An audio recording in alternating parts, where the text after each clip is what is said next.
I was 28 when I finally decided to walk away. Not from my job, at least not just that, but from the family dynamic that had been weighing me down for most of my adult life. My name's Eric, and up until a few years ago, I was the classic oldest son trying to please everyone. Keep the peace, be the responsible one, show up for everyone else even when no one showed up for me. You know the type. I had a decent job at a mid-sized tech firm, nothing fancy, but solid pay, stable hours, and the illusion of growth. The kind of place that dangles a promotion just far enough to keep you loyal, while slowly draining the life out of you. And I might have stayed there, kept grinding, kept playing their game, if it weren't for one conversation that flipped everything. But before I get there, I should talk about my family. Because if you really want to understand why that moment mattered so much, you need to understand where I came from. I grew up in a family where appearances meant everything. My dad was a small-town lawyer, sharp suit, polished shoes, always had a firm handshake and a story to tell. My mom was the type to host book club meetings with wine that cost more than our weekly groceries, just to keep up appearances with her friends. And then there was my younger brother, Derek, golden boy, family favorite, and professional gaslighter in a varsity jacket. Derek was 3 years younger than me, but from the moment he hit high school, the world revolved around him. Straight A's, captain of the football team, early acceptance into a top-tier college. Meanwhile, I was the quiet kid with average grades and a knack for fixing things that no one ever noticed. When I got my first job offer out of college, my parents barely acknowledged it. But when Derek got an internship at some startup with an edgy name and a ping-pong table in the lobby, my mom threw a dinner party. It wasn't outright cruelty, not at first. Just little things. My dad introducing Derek to his colleagues as the real star of the family. My mom brushing off my job as something Eric's doing until he finds his path. Derek calling me boring responsible Eric, like it was some kind of affectionate insult. I laughed it off for years. Told myself they didn't mean anything by it. But when you hear something enough times, it starts to stick. By the time I hit 27, I had worked my way into a senior analyst role at the tech firm. I wasn't making six figures or running departments, but I had a team under me, a few successful projects, and a decent reputation in the industry. Still, every holiday dinner turned into a highlight reel of Derek's life. He had switched jobs 3 times in 2 years and somehow failed upwards each time. My parents called it being ambitious. When I mentioned staying at one company to build experience, my dad said, "That's nice, Eric. Some people just like security, I suppose. But the worst part? They always made me feel like I was ungrateful if I ever brought any of it up. You're too sensitive. We're just proud of both our boys in different ways.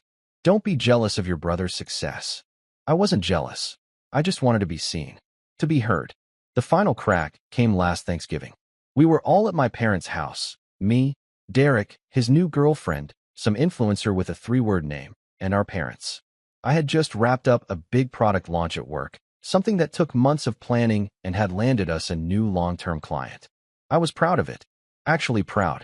So I mentioned it during dinner, casually, thinking maybe it'd lead to something other than silence. But instead, Derek put down his fork and said, "Wow, so you finally did something impressive at that little desk job of yours." He laughed. So did his girlfriend.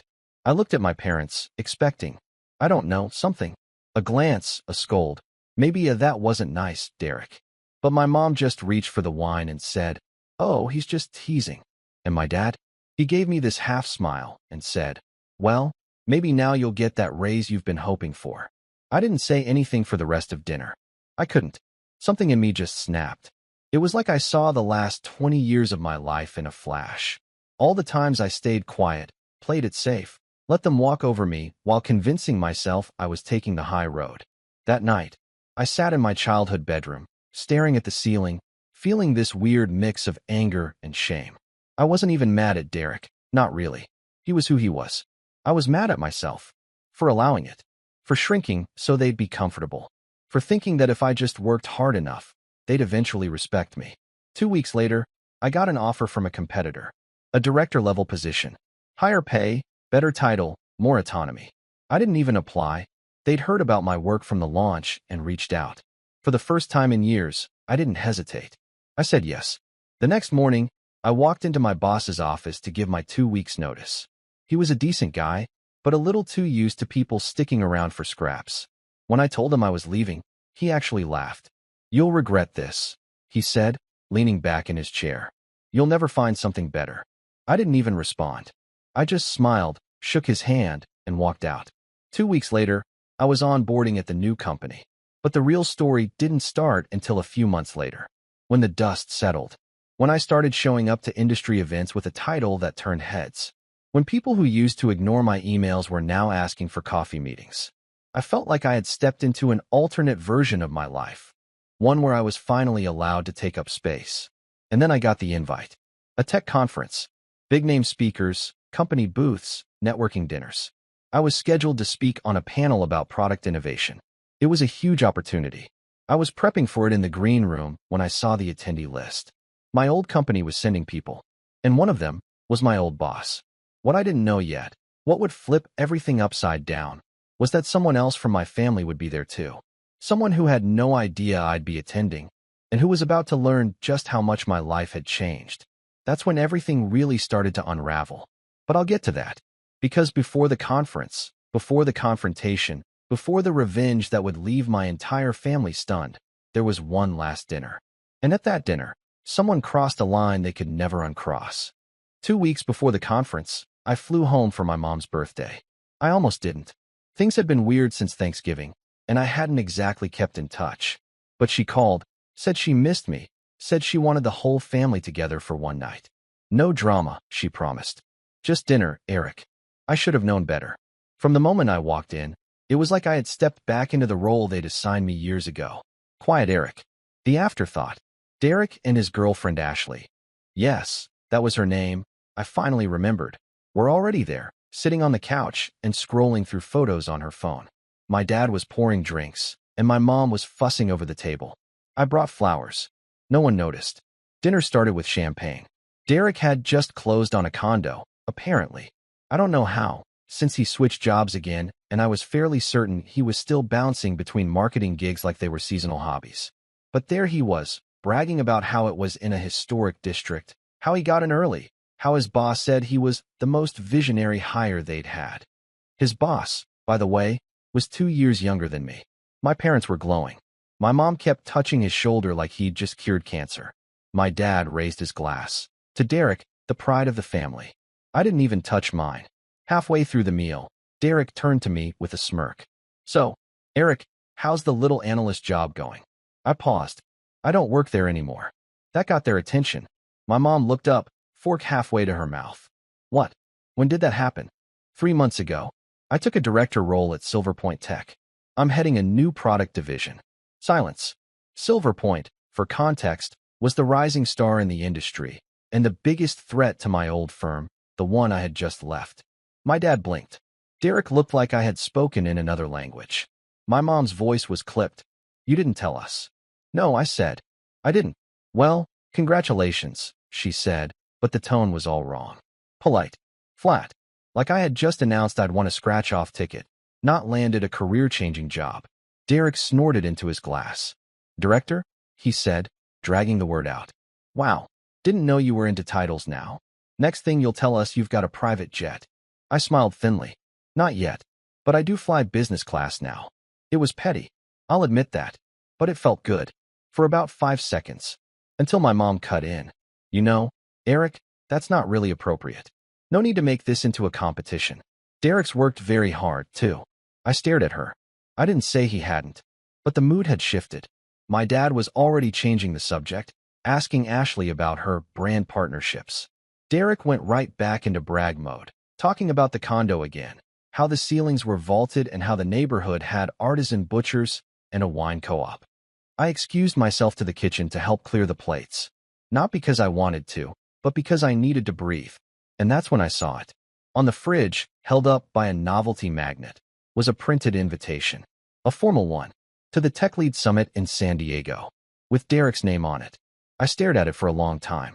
Not because he was going, but because I recognized the invitation. I had received the exact same one. The same font, same logo, same colors. Only my name had been listed as a speaker. Derek's was listed under guest. That's when I realized. He was going too. To the conference. To my conference. I took a photo of it when no one was looking. Just in case. The rest of the night blurred. I barely spoke. Every time Derek laughed, it grated on my nerves. Every time my parents leaned toward him with that warm, indulgent look they never gave me, it chipped away at something inside me. But I stayed quiet, because that's what I'd always done. Until the next morning. I woke up early, packed my things, and came downstairs to find my mom making coffee. She didn't say good morning. Just, "Are you really not staying for brunch?" "I have a meeting tomorrow," I said. "I need to prep." She nodded, then looked at me over the rim of her mug. "Eric, I hope you're not holding a grudge about last night. Your brother's just excitable." "I'm not mad about last night." "Good. I'm mad that you keep pretending like it's nothing." She blinked. "Excuse me. Derek belittles me every time I'm here." "You let him." "Dad lets him. You call it teasing, but it's not. He talks to me like I'm a joke, and you act like I should be flattered." She didn't answer. "You know I'm speaking at the Tech Lead Summit," I said. "Did you even look at the email I sent a few weeks ago?" "I don't remember getting an email." I laughed. "I sent it to the family group." You replied with a thumbs up. Her lips pressed together.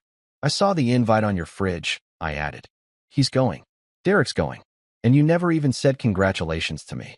"Not really. He was invited by his company," she said quietly. "He's attending. I'm speaking. But sure, let's act like we're equals." "Eric." "No, Mom. I'm tired of this. I worked my ass off to get where I am. No one handed it to me. And I'm done pretending that your silence doesn't hurt." There was a long pause. Then she said, "You've always been so sensitive." And just like that, I knew I was done. I left without saying goodbye to Derek or my dad. Over the next 2 weeks, I focused on preparing for the summit. My panel was slotted right before the keynote, which meant high visibility. I was nervous, but excited. It felt like everything I'd worked for was finally coming together. My boss had even hinted that, if it went well, I might be offered a larger team, maybe even a full department by Q3. 2 days before the conference, I got a LinkedIn notification. "Derek Whitmore has updated his profile." I clicked out of habit and froze. He had added a new line under Speaking Engagements. Panelist, Tech Lead Summit 2025, San Diego. I read it 3 times. Then I checked the schedule. His name wasn't there.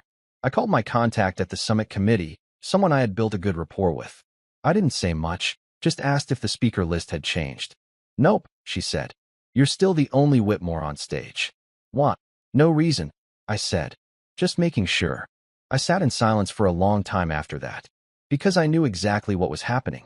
Derek was going to show up, pretend to be a speaker, work the room, use my panel as a platform to network, probably even drop our last name in conversations as if he were me.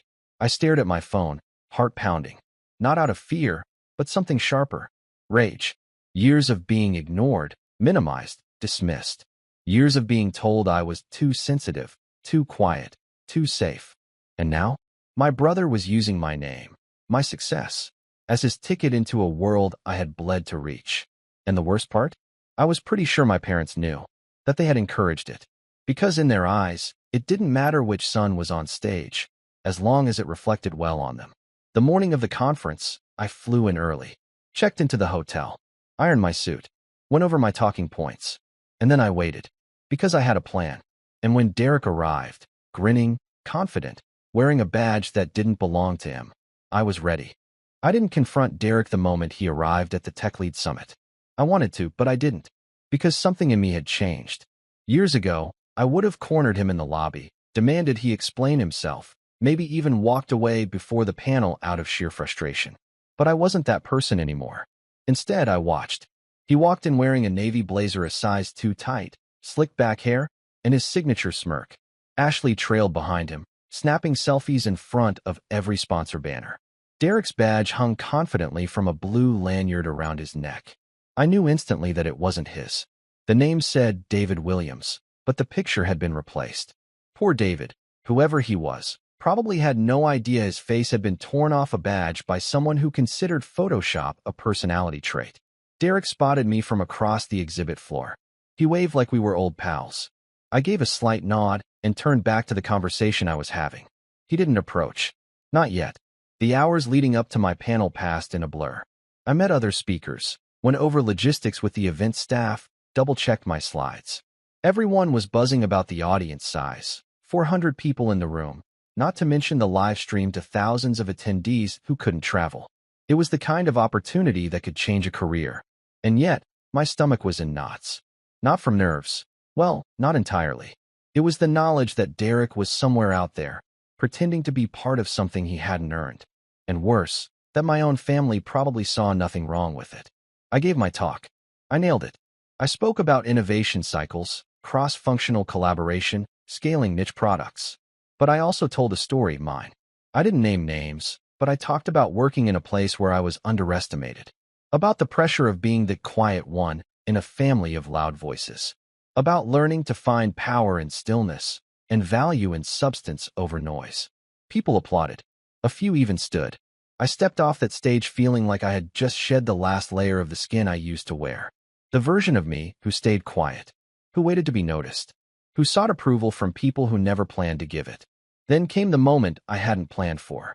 I was at the networking mixer later that evening, sipping club soda and talking to a recruiter from a massive firm, when Derek slithered up beside me. "There he is," he said, clapping a hand on my back like we were teammates. "The star of the show." I turned. "You shouldn't be here." He raised an eyebrow. "Relax. I'm just networking." "Using someone else's badge?" He grinned. "It's a conference, Eric. Everyone stretches the truth a little." "That's not true stretching," I said. "That's fraud." He rolled his eyes. "You're being dramatic." I stepped back. "Don't follow me around. Don't attach yourself to my name. And when people ask what you do, maybe try telling the truth for once." He laughed. "You really think they care? You think any of these people are going to remember the difference between us?" "I do," I said. "And I think that's enough." He opened his mouth to say something else, but I walked away. I didn't see him for the rest of the evening. And then, just like that, it was over. I flew home the next morning and returned to my routine. My job, my team, my goals. But something felt off. At first, it was subtle. A sudden quiet from my parents. Calls that went unanswered. Messages that got polite one-word replies. Then, the silence turned into something louder. One Saturday, I opened Facebook and saw a photo my mom had posted. Derek, standing on a stage at what looked like a small community tech event. The caption read, "So proud of our son for sharing his insights as a keynote speaker this weekend. A rising star." I didn't comment. I didn't like it. Instead, I messaged her privately. "Why are you pretending Derek is some industry expert?" She replied, "He's doing amazing things, Eric. You should be happy for him." I asked, "Are you ever going to be proud of me?" No reply. That was the moment I truly hit bottom. Not because of Derek. Not because of some lie he told on a fake badge. But because I realized the thing I'd been chasing my whole life, validation from my family, was never going to come. They had chosen who they wanted to believe in. And it wasn't me. I didn't leave my apartment that weekend. I sat with the weight of it, the finality of knowing that no matter how far I climbed, no matter what I accomplished, I would always be the footnote in someone else's story to them. I felt hollow, like my success didn't count if they didn't care. But somewhere in that silence, something else began to form. A new question. What if their pride wasn't the point anymore? What if I stopped measuring myself with a ruler they never meant to hand me in the first place? On Monday, I walked into the office early. Earlier than usual. My manager caught me in the hallway and smiled. "That panel was phenomenal, Eric," she said. "I've been hearing about it nonstop." "Thanks. We've been talking upstairs," she continued. "And we want to expand the pilot project you've been leading. Double the scope. Full team under you." I blinked. "Really? Really?" she said. "You've proven yourself." For once, I didn't doubt it. I didn't ask, "Are you sure?" Or "Do you think I'm ready?" I just nodded and said, "I'd love to." And I meant it. The next few months were a blur of progress. I hired new staff, held strategy meetings, led initiatives that got noticed by upper leadership. The internal newsletter featured our project 3 times in 2 months. Recruiters started messaging me weekly. I felt unstoppable. But more than that, I felt seen. Not by my parents, not by Derek, but by the people who mattered now, my team, my peers, the colleagues who had watched me rise from quiet analyst to director with a voice. I started mentoring junior employees. I spoke at 2 more conferences.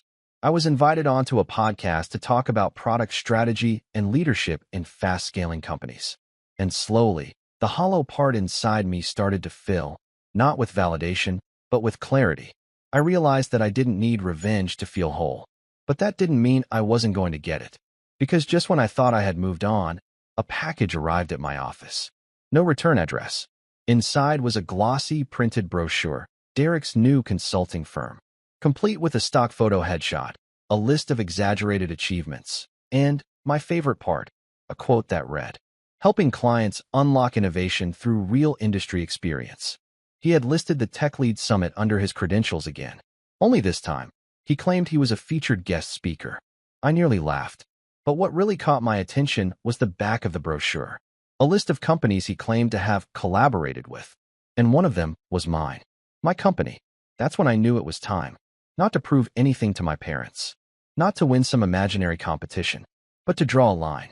Because Derek had finally crossed into my world. And this time, he dragged my name with him. So I did what I do best.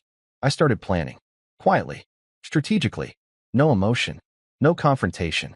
Just a well-timed series of moves that would show everyone, not just Derek, but the people he was trying to impress, exactly what happened when you built your success on someone else's shoulders. I wasn't looking for payback anymore. I was looking for truth. And the truth was about to come out. I stared at that glossy brochure like it was a mirror into the past. The photo of Derek, chin tilted up, arms crossed like some corporate messiah. The list of buzzwords, disruptive innovation, thought leadership, scaling frameworks, words I use daily in my line of work, now butchered into empty jargon on a mailer he probably handed out like business cards at hotels. The claims he made were bold. Too bold. One line stood out more than the rest. Former keynote speaker at Tech Lead Summit and product strategist for Silver Point Tech. My company. My title. My work.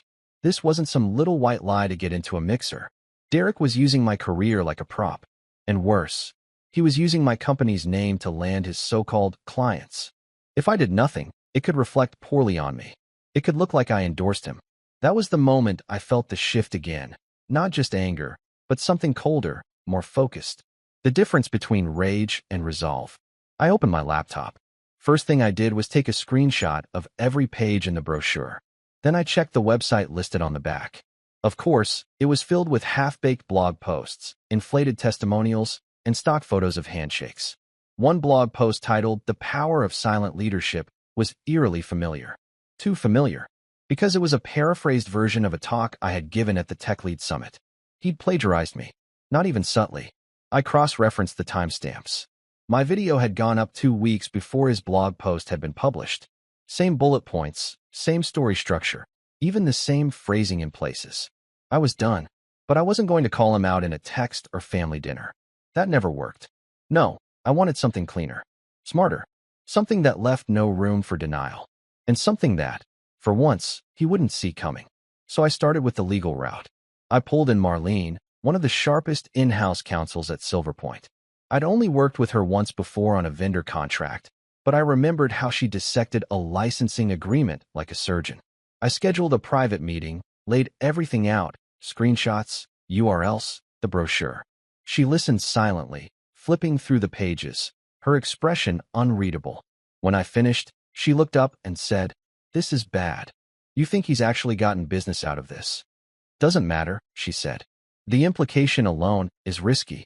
If he claims affiliation with us, and something goes wrong with a client, our name could be pulled into it." "Exactly," she nodded slowly. "I'll draft a cease and desist, and a letter clarifying our disassociation. Do you want your name on it?" I paused. "Not yet." She gave me a knowing look. "Keeping your powder dry?" Something like that. By the end of the day, we had a document ready, a formal cease and desist letter, along with a statement to be used if we had to go public. But I didn't send it. Not immediately. Because this wasn't just about stopping Derek. It was about revealing him. Publicly. Permanently.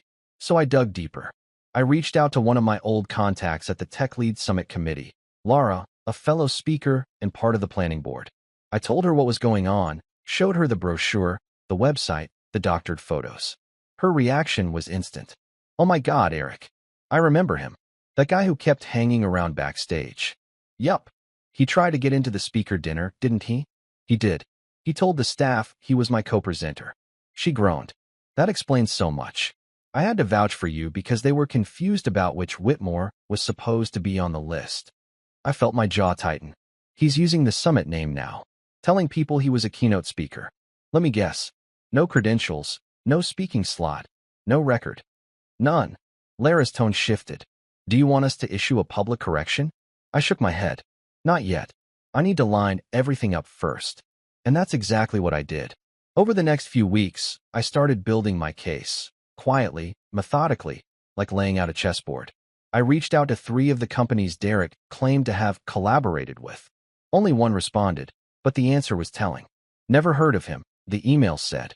We've never worked with any consulting agency under that name. Then, by pure coincidence, or maybe karma, a former coworker of Derek's messaged me on LinkedIn. Hey, this is random, she wrote, but I saw your name on a podcast and realized your brother used to name drop you all the time at happy hour. He claimed he trained you back when he was in product dev. Funny. Huh? Funny wasn't the word I'd use. But now I had a pattern, a track record, and just enough receipts to put something bigger together. I booked another call, this time with an old classmate from grad school who had gone into investigative journalism. We weren't close, but we'd always respected each other's work. Her name was Jaya, and she specialized in business exposés, scams, fake credentials, pyramid schemes. The works. I sent her everything. At first, she was hesitant. Is this personal, Eric? It started that way, I said. But now it's professional. He's using false affiliations to build a business. He's naming real companies, misrepresenting public events, plagiarizing intellectual property. She asked for 2 days. I gave her 4. When she called me back, she was breathless. I found more. She had uncovered a fake testimonial on Derek's website, attributed to a VP at a fintech firm that didn't exist. The photo used was a filtered LinkedIn headshot of someone else entirely, a guy named Alex Bingham who had no idea his face was being used.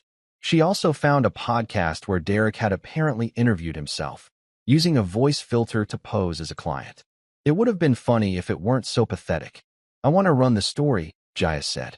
A light piece, nothing defamatory. Just enough to raise questions. Can you time it? She paused. Time it for what? I need 3 weeks, I said. There's an event coming. And there was. Another tech conference, smaller, more regional, but still respectable. Silver Point was sponsoring it, and I was scheduled to give the opening remarks. I had already seen Derek's name on the RSVP list. This time, he wasn't even pretending to speak. He had listed himself as press. The audacity. So I waited. 3 weeks. During that time, I made sure everything was in place. Marlene finalized the legal documents and cleared them for release. My company's comms team wrote up a statement clarifying that Derek Whitmore had no affiliation with Silver Point and never had. Jaya sent me the draft of her article, a polished, damning piece about false branding, image manipulation, and the thin line between ambition and fraud. And finally, just to make sure, Laura from TechLead emailed me the final nail. An official letter from the TechLead Summit stating that Derek Whitmore had never spoken, presented, or been formally invited in any capacity beyond a guest pass. All that remained was the execution. The morning of the conference, I walked into the venue with a calm I hadn't felt in years. Derek was already there, laughing with some vendors, holding a press badge like it was a backstage pass to success. He hadn't seen me yet. Perfect. Because by the time he did, everything was going to change.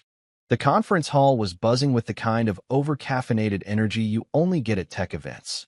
Young founders in fitted blazers pitching ideas over stale pastries, product managers flipping through business cards like trading cards, and panels running 5 minutes behind while everyone pretended that was just startup culture. I didn't mind the chaos. It worked in my favor.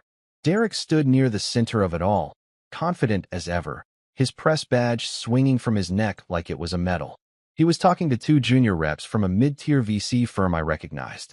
I'd met them a month earlier at a closed-door pitch session, where I'd advised them on product viability metrics. I knew they respected me, and now, they were listening to my brother, the same brother who had used my credentials to build a house of cards, and who had no idea that every single card was about to come down. I could have walked up to him right then and there. I could have yanked the badge from his neck and embarrassed him in front of everyone. But that wasn't my style anymore. I didn't want a scene. I wanted something quieter, deeper, permanent. The first domino fell at 10:17 a.m. That's when Jaya's expose went live. The false genius. How one man faked his way into the tech industry. It hit LinkedIn first, then Twitter, then Hacker News. Within 15 minutes, it was trending regionally. She had done her homework. Interviews, screenshots, audio clips from the fake podcast, even a side-by-side breakdown of Derek's plagiarized blog post versus my Tech Lead Summit speech. She hadn't used my name, per my request, but the references were obvious enough to anyone in our circle. The article ended with a simple line. In an industry built on innovation, credibility matters more than charisma. And sooner or later, the truth catches up. It didn't take long for the second domino to fall. At 10:32 a.m., the official Silverpoint statement went live on our company site. We are aware of individuals falsely claiming professional affiliation with Silverpoint Tech. These claims are categorically untrue. Silverpoint maintains no professional, contractual, or advisory relationship with Derek Whitmore. I timed my opening remarks for 10:45. By the time I took the stage, half the audience was already whispering. People were looking at their phones, their faces shifting from curiosity to confusion to disbelief. A few heads turned toward Derek, who was still planted in the crowd, blissfully unaware. I didn't call him out. I didn't have to. I delivered my speech as planned, focused, forward-thinking, sharp. I mentioned the importance of ethics in innovation, of building something real. I even referenced the value of earning trust the hard way.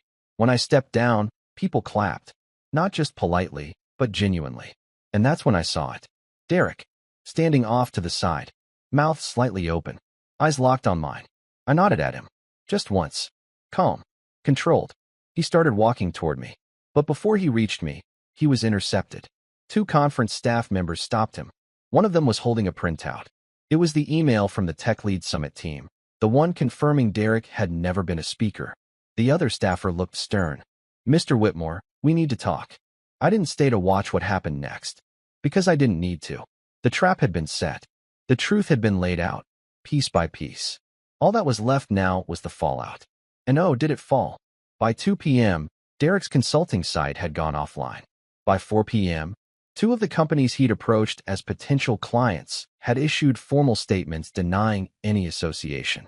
One of them tagged the expose in their tweet. By 6 p.m., Ashley had unfollowed him on every platform. I know because someone sent me the screenshots. Petty? Maybe. But satisfying. The next day, Derek's LinkedIn was wiped clean. Gone were the bold titles, the buzzword-laced bios. He had changed his headline to, "Looking for New Opportunities." The comments beneath it were brutal. Some sarcastic. Some just confused. A few people tagged Jaya's article. And my parents? That part wasn't as public. But in a way, it cut deeper. 3 days after the article dropped, I got a call from my mom. First one in weeks. I didn't answer. She left a voicemail. "Eric, I don't know what to say. We didn't know it was this serious. He told us he was doing well, that you were helping him. We just wanted to believe he was finally getting his life together. I'm sorry. We're both sorry." I saved the message. I never responded. Because it wasn't about anger anymore. It was about boundaries. About not shrinking myself anymore to make space for people who refused to see me. And as for Derek, the last time I saw him, it was by accident. 6 months later, at a smaller tech event. He wasn't speaking. He wasn't even registered. He was manning a booth for a third-tier software reseller, wearing a tight polo shirt with someone else's logo on it. No badge. No smirk. Just quiet, tired eyes. He looked up, recognized me instantly. I didn't say a word. But he stood, walked over. "Eric," he said quietly, "can we talk?" I looked him dead in the eye, and I said, "You're right, Derek." He blinked. "About what?" "I do have regrets." His mouth opened slightly, and I finished. "I regret not cutting you off 2 years sooner." Then I walked away. No second glance. No guilt. Just clarity. I built my life back brick by brick. I stopped seeking permission to be proud of myself. I stopped explaining my worth to people who only listened when it benefited them. I focused on my team, on the work, on the people who showed up. And for the first time in years, I felt free. Because revenge isn't always loud. Sometimes it's a quiet line spoken at the right moment. Sometimes it's success without apology. And sometimes, just sometimes, it's walking away from the people who underestimated you and letting them sit in the silence they created. I didn't win by destroying him. I won by finally choosing myself.